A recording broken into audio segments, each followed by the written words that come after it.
오늘은 영혼의 불도저 이런 주제를 잡았는데 제가 잡고 싶었던 건 이제 보다 더 실질적인 이제 제목은 하나님 나라에 대한 주제입니다. 그래서 여러분들이 오늘 들어야 될 것은 하나님 나라에 대한 관점에서 오늘 말씀을 들으면 많은 은혜가 될 줄로 믿습니다. 하나님은 이 땅에 하나님 나라를 세우길 원하셨습니다. 마귀의 나라에서 하나님 나라로 하나님께서 바꿔주길 원하셨죠. 그래서 하나님의 방법이 있는데 바로 복음입니다. 예수님을 이 땅에 육신을 입고 오게 하셔서 피를 흘리게 하시고 십자가에서 죽게 하시고 그 피값으로 우리의 죄값을 지불하시고 부활하심으로 인해서 그 예수님이 구주이심을 부활로서 증명하시고 성령이 임하셔서 그 십자가의 복음, 예수님의 그 십자가의 죽으심과 부활, 다시 말해서 예수님이 우리에게 주인이 되시는 그 하나님의 나라를 여러분 가슴에다가 다 심어준 거예요. 그래서 여러분이 이 자리에 있는 것은 하나님의 나라, 그 권속이기 때문에 이 자리에 다 앉아 있는 겁니다.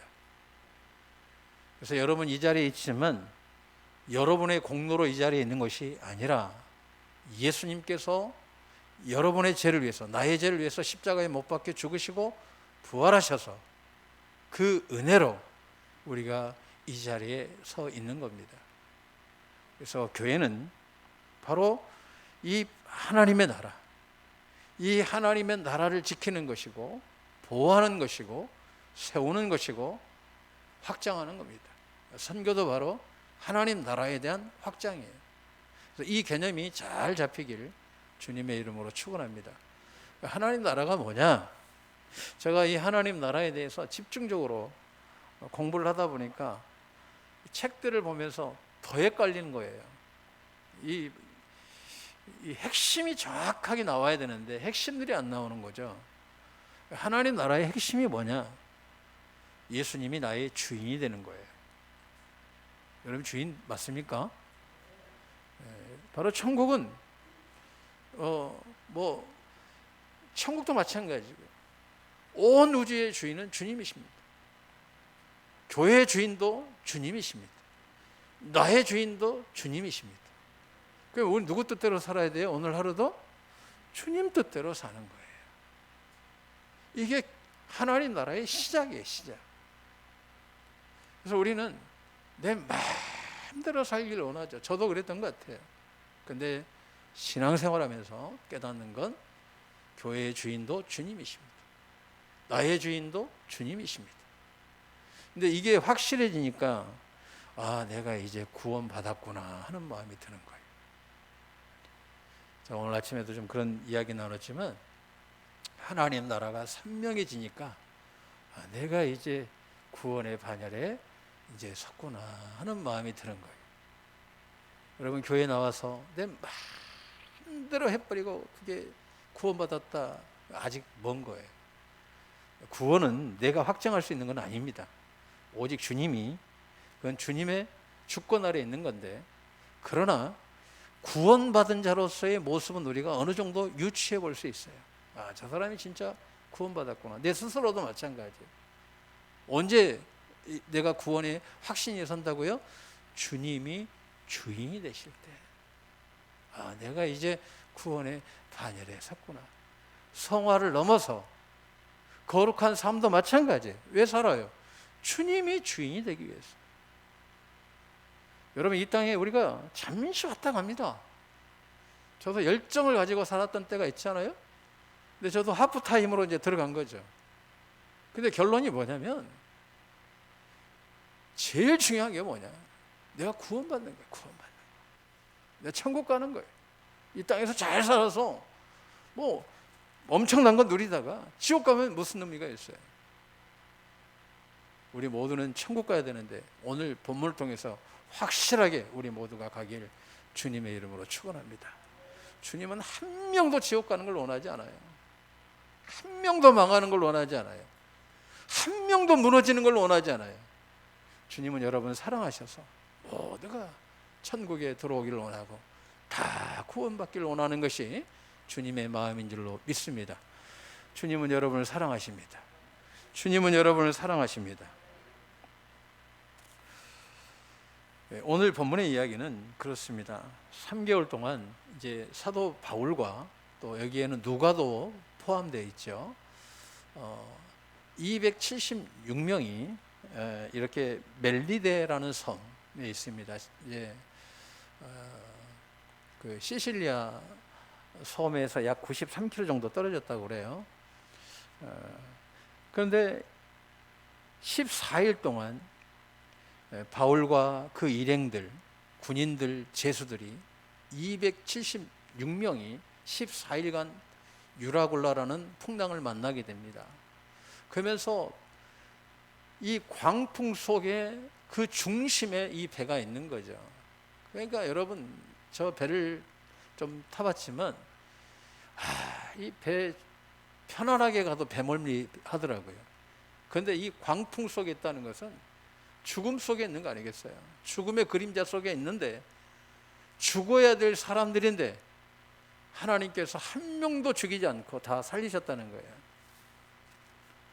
그런데 27장에 가가지고 하나님께서 하나님의 사자를 보내주십니다. 바울을 만나주시죠.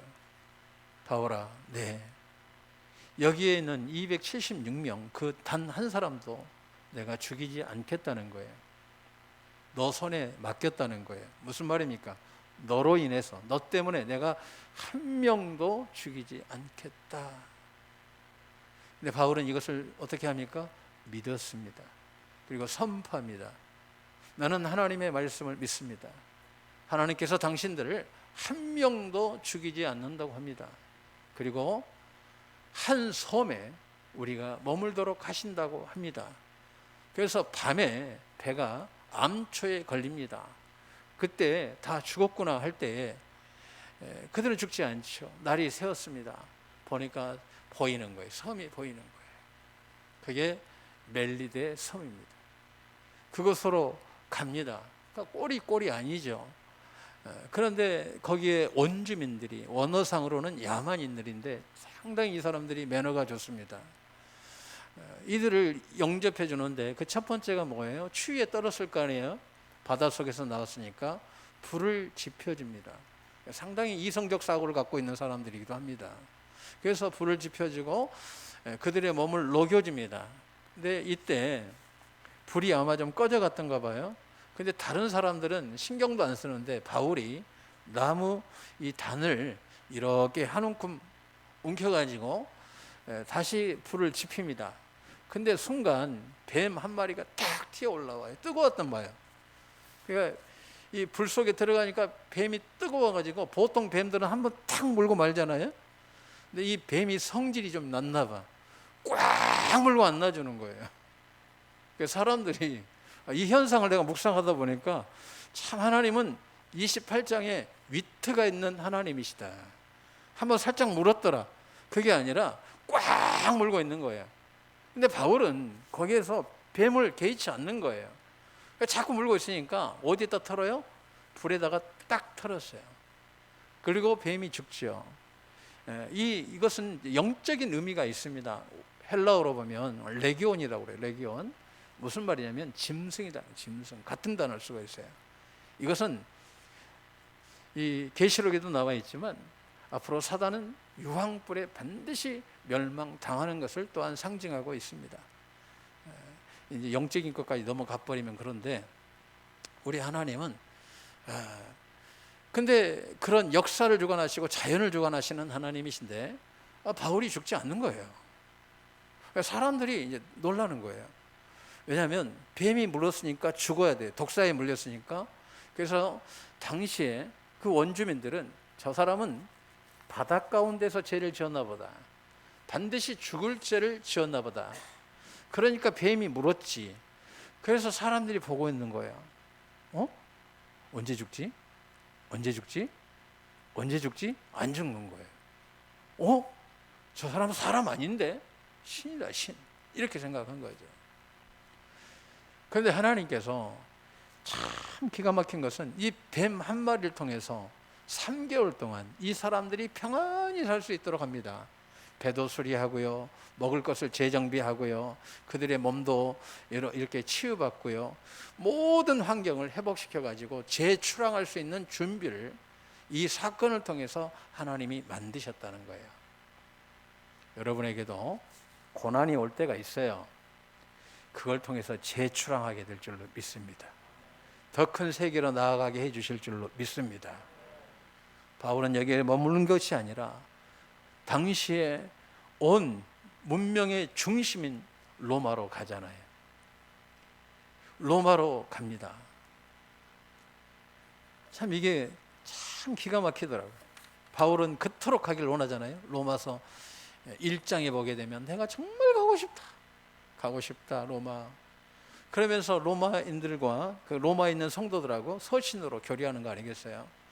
그래서 교류하는데 그토록 가고 싶었는데 못 간 거예요.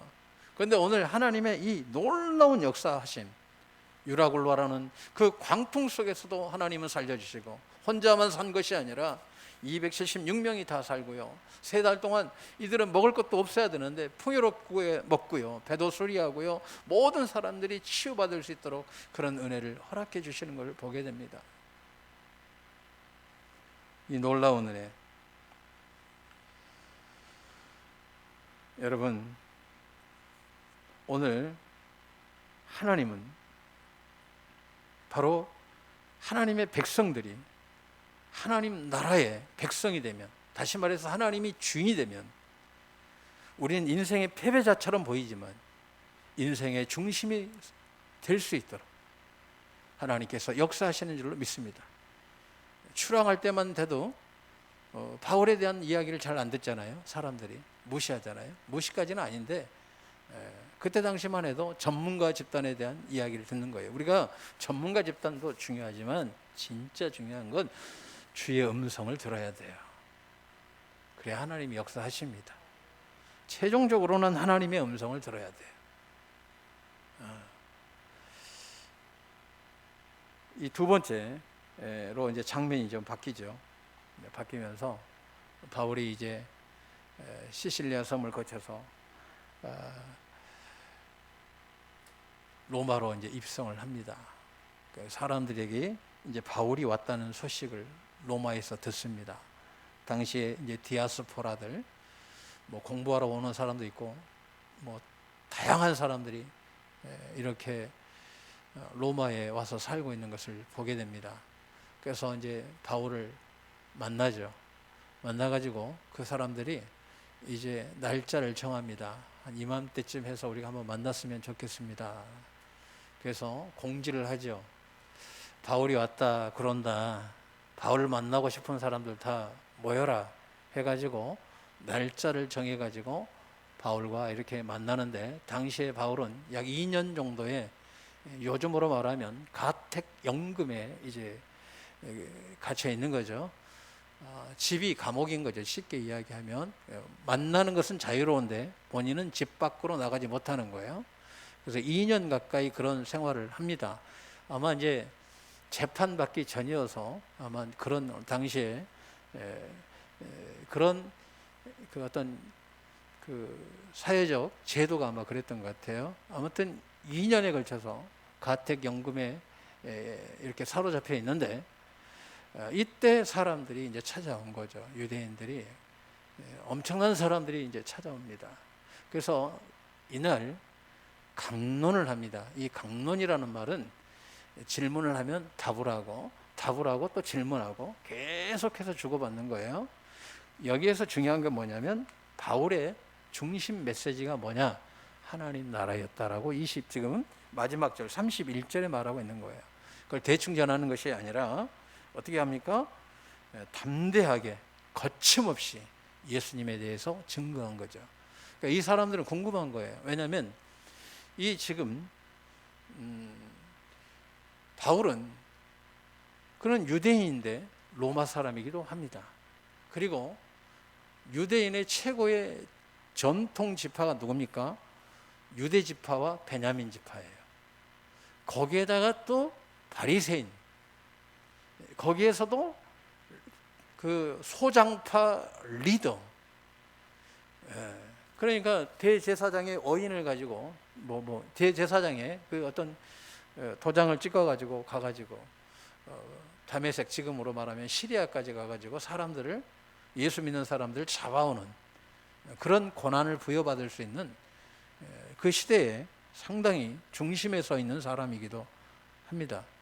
이 사람은 또 가말리엘 문화에서 공부를 이렇게 사사받은 사람이기도 합니다. 그러니까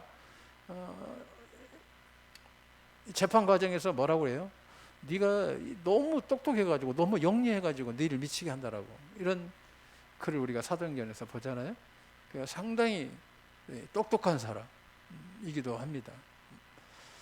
그러니까 이 바울의 그 양력을 보면 특이한 게 너무나 많은 거죠. 근데 그 사람이 지금 예수를 믿었어요. 그래서 사람들이 보기를 원하는 거예요. 도대체 너는 뭘 믿느냐 할 때 바울은 하나님 나라를 전했다는 거예요. 하나님 나라를. 하나님 나라. 아멘. 우리의 진짜 주인이 누구냐? 예수님이시다는 거예요. 그것도 담대하게 거침없이 십자가의 죽으심과 부활을, 누굴 통해서? 성령을 통해서. 그래서 이것을 거침없이 오늘 전하는데, 이사야서 6장 9절 보게 되면 이 말씀을 바울이 또 인용하고 있습니다. 전했는데 사람들이 안 듣더라는 거예요. 일부는 듣는 사람도 있는데 안 듣는 사람이 있더라. 그때 바울이 하나 깨달은 게 있어요. 하나님이 나를 이방인의 사도로 세우셨는데 그 이방인의 사도로 나아갈 수 있도록 거기에서 확신을 갖게 되는 거죠. 그래서 이 사도행전은 로마에서 끝나는 것이 아니라 계속해서 확장되어져서 지금 오늘 우리로 하여금 그 하나님 나라를 경험하게 하시고 누리게 하시고 그 속에 있도록 허락하신 거예요. 여러분도 지금 하나님 나라에 초대받았어요. 그래서 여러분들이 지금 해야 될 일은 내가 주인이 아니라 예수님이 주인이 되는 이 신앙의 일련의 과정들을 우리가 거쳐야 됩니다. 한번 묻겠습니다. 여러분 천국에 대한 확신 있습니까? 우리가 구원파처럼 예수 믿고 확신 가지면 안 돼요. 절대로 이 계시록에 막 살고 천국 온다라는 구절 없어요. 마지막 가면 생명책에 기록된 자들에 대해서 명확하게 계시록은 이야기하고 있습니다. 2단도 안 되는 거예요. 2단도 절대 못 가는 거예요. 자, 계시록 강의 때도 이야기했지만 아무튼 오늘 하나님 나라가 확실해야 돼요. 여러분, 저는 여기 왜 서 있을까요? 하나님 나라 전하려고. 뭐 하려고요? 여러분 다 천국 보내려고. 여러분 다 천국 가게끔 하려고. 여러분이 하나님 은혜 안에 거하려고. 하나님이 지켜주시고 보호하시도록. 유라굴라에서도 지켜주시고 로마에서도 지켜주시고 그 어떤 상황에서도 보호하시는 그 하나님의 주권, 그 은혜는 다른 것이 아니라 하나님 나라 안에서 이루어진다는 거예요. 여러분이 하나님 나라 속으로 들어가면 이루어진다는 거예요. 예수님이 주인이 되면 하나님께서 주관하시고 인도하시고 이끄신다는 거예요. 오늘 이 은혜가 있길 주님의 이름으로 축원합니다. 바울이 전하는 건 하나님의 나라였어요. 그런데 이 사람들은 와서 아침부터 저녁까지 들었는데 잘 안 듣는 사람들이 많은 거예요. 도대체 하나님의 나라가 뭔가 할 때 제가 이 나름 이걸 이제 공부를 하다 보니까 너무 복잡하니까 헷갈리더라고요. 그래서 좀 축약을 했어요. 첫째는 예수님의 십자가와 부활이 있어야 돼요. 아멘? 그러면 우리가 이단들하고 차이가 뭐냐? 그들은요, 교주는 있어요. 그러나 십자가의 죽음과 부활은 없어요. 부활을 해야 메시아가 되는 거예요. 아멘? 고린도전서 15장 보게 되면 이 부활에 대해서 아주 철저하게 증거하고 있습니다. 증인이 있었다. 500여 성도. 바울이 그렇게 이야기합니다. 지금도 여전히 살아있는 분들 계시다. 부활의 증인들이. 그리고 또 더러는 죽으셨다. 12사도에게도 보여졌다. 야고보에게도 보여줬다. 그리고 만삭되지 못한 나에게도 보여주셨다. 여러분, 부활은 사실입니다. 증인이 있습니다. 우린 부활이 없으면 우리 구원도 다 헛된 거예요. 우리 믿음도 다 헛되는 거예요. 이 땅에 사는 자들 가운데 가장 불쌍한 자가 우리입니다. 그래서 여러분들이 이 십자가의 부활이 우리 안에 살아 역사하길 주님의 이름으로 축원합니다. 두 번째로는 성령님이 증거해 주시는 거예요. 성령님이 왜 오셨느냐? 사도행전 1장에 왜 성령님이 와야 되냐? 그분이 하나님 나라의 증인이고 하나님 나라를 세우시는 분입니다.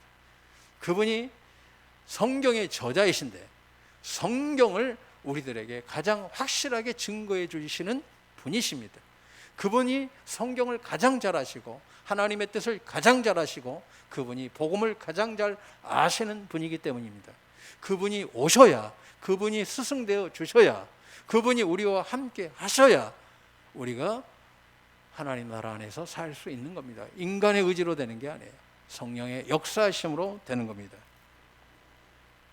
그리고 가장 중요한 것은 예수님이 주인이 되는 거예요. 여러분들이 구원받았는지 안 받았는지 이 자리에서 딱 정확하게 알 수 있는 것은 내 인생의 주인은 예수님이시다. 그럼 구원받은 거예요.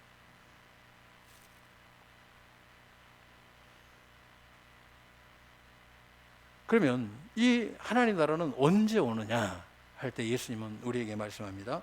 회개하라, 천국이 가까웠느니라. 회개할 때. 저는 아침 십계명으로 회개하고 저녁은 산상수훈 마태복음 5장, 6장, 7장으로 회개를 합니다. 그래서 참 기가 막힌 건 하나님께서 영적인 이 균형을 잘 잡아주셔서 감사할 때가 참 많습니다. 마가복음에도 하나님 나라, 그리스도의 나라 이렇게 말하고 있습니다. 마지막 때 계시록도 바로 하나님 나라에 대해서 우리에게 이야기하고 있습니다. 하나님 나라, 그죠? 그러면 회개할 때도 우리는 이 하나님 나라에 가까이 갈 수 있습니다. 그런데 이 하나님 나라를 바울은 이렇게 표현합니다. 바울 서신에서, 특별히 옥중 서신에서 뭐라고 이야기하냐면 그 하나님 나라를 예수 안에서 이렇게 이야기해요. 예수 안이다 하는 것은 십자가와 부활이 내포될 때 예수 안이 성립이 되는 거예요. 예수 안에 어떻게 들어가느냐? 요한 1서 3장 24절. 요한은 사랑할 때 들어가는 거예요. 그래서 여러분이 언제 들어갈 수 있어요? 한번 따라하겠습니다. 하나님을 마음과 목숨과 뜻을 다하여 사랑하겠습니다. 사랑합니다. 내 이웃을 내 몸과 같이 사랑합니다. 회개의 목적은 뭐예요? 하나님 사랑, 이웃 사랑을 이루기 위해서. 그럴 때 우리는 예수님 속으로 들어가고 하나님 나라를 경험하게 되고 하나님 나라를 경험하는 자가 비로소 예수님의 나의 주인이 되시는 것을 깨닫는 거예요. 그래서 사랑 없이는 아무것도 아닌 게 됩니다. 여러분들 주님 사랑하십니까? 그럼 여러분들은 하나님 나라에 더 가까이 간 줄로 믿습니다. 그러면서 이제 바울 서신 빌립보서의 1장 23, 24절 보게 되면 바울의 심정이 이해가 되는 거예요. 바울이 3층천 갔다 왔잖아요. 고린도후서 12장 2절 4절에 바울은 천국을 봐버린 거죠. 복음을 완전히 봄으로써 천국 가서 봄으로써 해석이 돼버린 사람, 몸으로 해석이 돼버린 사람이에요. 그 사람이 뭐라고 이야기하냐면 나 천국 가는 게 좋아. 근데 내 지금 안 가고 있는 이유가 뭔지 알아? 한 사람이라도 하나님 나라에 들어가기 위해서 하나님 나라로 초대해서 그들이 예수님이 주인이 되어서 하나님 나라 속에서 사는 존재가 되게 하기 위해서 내가 이 고생하고 있는 거야. 이해가 되더라고요. 여러분도 그렇게 되길 주님의 이름으로 축원합니다. 내가 이 땅에 있는 건 하나님 나라를 세우기 위해서, 하나님 나라를 심어주기 위해서, 나만 천국 가는 것이 아니라 우리 모두가 천국 가도록 여러분 주 앞에 서는 날 항상 저는 그 생각을 하는 거예요. 부끄럽지 않으려고 몸부림치는 거예요. 회개할 수 있을 때 회개하셔야 돼요. 아멘. 회개는 이 땅에서밖에 없어요. 주님 앞에 가서 회개 없어요. 여러분 지금 숨 쉬고 있는 것은 하나님 나라가 건강하라고, 회개하라고, 예수님 안으로 들어와라고, 하나님 나라의 풍요를 누려라고, 하나님 나라 안에서 살아가길 주님의 이름으로 축원합니다. 말씀 정리합니다. 하나님 나라에는 아무리 큰 풍랑이 온다 할지라도 반드시 암초에 걸려서 이 멜리데의 은혜를 허락해 주실 줄로 믿습니다. 사단이 공격한다 할지라도 아무렇지 않게 이겨낼 줄로 믿습니다. 그리고 나만을 위한 것이 아닌 다른 사람의 영혼까지도 천국으로 인도하는 살아있는 복음의 사람이 될 줄로 믿습니다. 오늘 여러분 한번 따라하겠습니다. 하나님 나라는 내 나라입니다. 아멘. 이미 여러분에게 초대하셨고 다 주셨어요. 예수님이 여러분의 주인이십니다. 여러분의 주인이십니다. 그럴 때 놀라운 역사가 일어날 줄로 믿습니다. 그럴 때 하나님께서 여러분들에게 귀신도 떠나가고 오늘 병자도 낫고 회복되고 치유되고 다시 일어나고 회복되고 다시금 서는 그 놀라운 하나님의 영광의 역사가 여러분 위에 함께 할 줄로